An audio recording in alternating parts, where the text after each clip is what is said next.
Hello and good afternoon, everybody, and welcome to our next instalment of our Safeguarding Culture podcasts. My name is Madeline Dunkley, and I am the host and founding director of About Safeguarding. And today we have Ian Fraser. Good afternoon, Ian. Good afternoon. How are you? I'm good, thank you. How are you? I'm very well, thank you. Heading into the Christmas holiday shortly, so all is well. Would you like to tell everybody about your school? Yeah, so I'm head teacher of Summerfield School in Milton Keynes. We are a two-form entry school, but we do have a PAN cap of 52 in each year group. We're very central in Milton Keynes, so we have quite a mixed demographic, probably have Mhm. about 62 to 66% EAL. The reason I'm a bit hesitant on that is because we also have high mobility. So we have a lot of children joining our school, often because of the social housing around the central Milton Keynes area. So we get Mhm. children from not only other parts of the country, but we also get a lot of children coming from different countries as well to start with us in various year groups. Even though we have high mobility, we always tend to be roughly around the same average size. But obviously, Mhm. with that comes difficulties in finding out past history and backgrounds of children. So, Mm. especially when they come from different countries, it's quite a challenge in the first few weeks to get to know the children and their families. So how would you describe your safeguarding culture at the moment? How would you describe it? It is definitely our number one priority in school. I know it should be in all schools, but it really is in our school. It's something we really have to be on top of a lot because it's so prevalent that we have to be on our guard with safeguarding. We have myself, who's the designated safeguarding lead, but then we also have my deputy, who is very heavily involved with safeguarding as well. And we've trained up our Senko and our pastoral coordinator as DSLs as well. So we kind of work it as a team in terms of Mhm. DSL monitoring. We have weekly meetings where we share everything. Um, and we also have My Concern that we share everything. So everybody who is a DSL has the option to be able to go onto My Concern and to be able to look at the concerns, add to them, read them, action them, and so on. Mhm. And we've also then trained our after school club care club person on so they have DSL training, but they're not an active DSL in the school, but they've had that level because of the Mhm. sorts of children and families we have in school that they're able Yeah. to act on things that they see in the care club. Um, I think we're all staff are very vigilant, and they know that checking pupils' safety and well-being is their first responsibility. That's actually a direct quote from our Ofsted report as well, so it has been noticed, and also our values link directly to it. So we have responsibility, resilience, and respect, and Mhm. then around that we have being restorative. So everything feeds into children being able to be honest and open, and adults being able to be vigilant throughout the school. Yeah, that's good. So when you were talking about your high mobility, how do you make sure that you safeguard those children when they come in? Like you said, if they're coming from different countries or different areas, how do you go about getting all the information that you require? Well, the first thing we do is we make as much contact as we can with any school they may have come from. Usually, obviously, if that's abroad, we're not able to do that. We invite the families in prior to the children starting at school, and we start off with a very open and honest conversation and start the relationship off in that way as well. We have somebody in the office that deals with our administration and admissions, and she is the first point of contact between the schools and the families. So right from the offset, she tries to get as much information as she can on where the children are coming from, why they're coming here, that sort of thing. And then we have our pastoral coordinator and usually the deputy head who meet with the families prior to them starting. And then they have roughly a 2 week kind of intense monitoring just to make sure Mm. everything's okay in school. And then probably over the next half term, we always touch back with those children and families to make sure everything's okay, because it's difficult trying to get notes and things and information from other countries. It's Mm. often the case that we have to just try and monitor as closely as possible at the beginning to make sure that we are as fully informed as we can be about the children and the families. That's good. And if we were talking about your staff when it comes to safeguarding culture, what do you think they would say about safeguarding? I think they definitely see it as their number one responsibility. I think it's been a change actually for our staff because during the pandemic and since the pandemic, I would say that our levels of safeguarding incidents have gone up and we've had to be particularly vigilant. So I Mm, think staff have become more aware. We did have whole staff training with yourself actually at the beginning of this year. And I think that was really important because even though we were constantly doing our training updates and my deputy was leading on that, I think it was important to have a whole staff um, inset day with somebody from externally to the school who did actually know the school mhm. to be able to lead that because it kind of refreshed everything and gave new impetus to the expectation. I think, Yeah, even though what we previously did was we asked everybody to record everything on my concern, and then we would make decisions of what happened next. We've been able through the training and from constantly referring back, we've been able to get them to be a bit more proactive about what they do. So now yeah, they make sure that they, for example, if there's any bruising on a child, like minor bruising or scratching, they would speak to the families at the end of the day and write it onto the concern before. Well, they'd refer it to us initially so we can make a decision, but they would then feel confident enough to speak to the parents about it and put it on my concern as an action point so that we could then have further information from the families to enable us to make the right decisions as DSLs.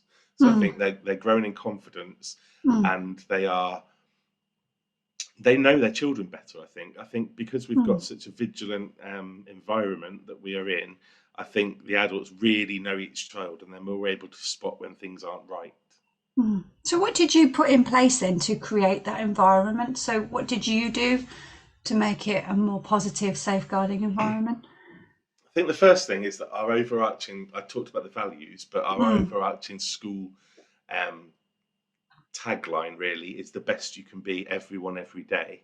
And that is something that we always feed into with everything in school, but especially with safeguarding. So we talked about how children can only be the best they can be if they are safe, if they feel safe, if they feel they have all the necessities such as warmth and food and everything like that. And mm, that we have to be vigilant and whatever we do is for the good of the child. And that's our number one priority. So as head teacher, I've always focused on the children having the right background and setting and environment and start to the day to be able to learn. So that's something that we've really focused on. But also, we have, as we've said before, vigilance really, just mm, being completely vigilant all the time and building up a picture. So it's not just one-off issues. We say record anything you can on my concern because it could be building up a picture either across the year for a child or across a series of events for a family. So I mm, think that's one of the main things we do. The team of DSLs has really helped as well because it's not like myself and my deputy downloading onto people. I think it feels a bit more like there are people across the school who are involved in that higher level of safeguarding.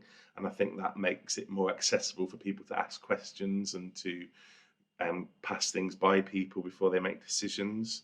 mm, We've also bought into the Jigsaw subscription package for PSHE, and I think that's had a massive impact on our staff and children being able to talk about their emotions and being able to be more descriptive in the way they talk about things that happen to them, things that have happened to them. And I think that's been really key alongside NSPCC materials that we've also used for assemblies and so on. mm, Um, we also had a safeguarding audit, which was whole school, which was with yourself. The actions from that and the focus as well on the ever-changing picture of safeguarding in schools through keeping children safe each year and the emphasis on things such as sexual abuse and sexualized language and things like that. I think that's been really key since the end of last year. Alongside Jigsaw and the NSPCC, we've been able to really talk to children properly at age appropriate levels about that. mm, And I think that's really helped us create an environment again of trust and the fact that people are more able to discuss, not only with children, but with families as well. And I think Mm, people are a lot more confident to be able to do that now. Um, mm, and we have a strong belief that if things have happened, they could happen again. yeah. Um, yeah, so I think that's really created the environment we have. Mm. So you've talked about a lot of what you've done with your staff and how it's grown over time.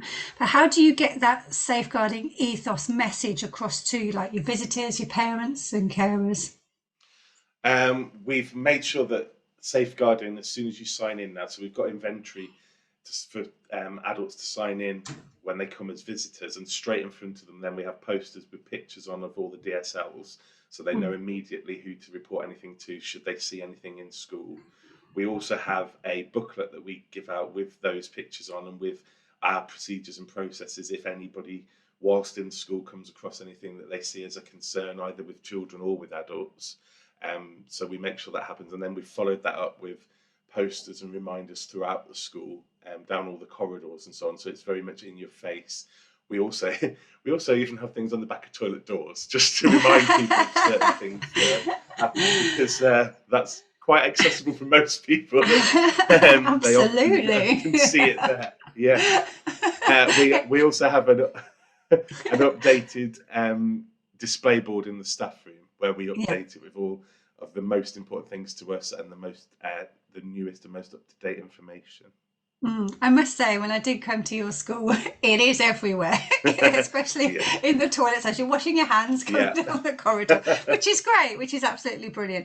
If we talk about the children for a little bit, how do they see a difference with the safeguarding ethos that you now have? Because you have gone on a massive journey Mhm. with your safeguarding. How are they feeling about it all?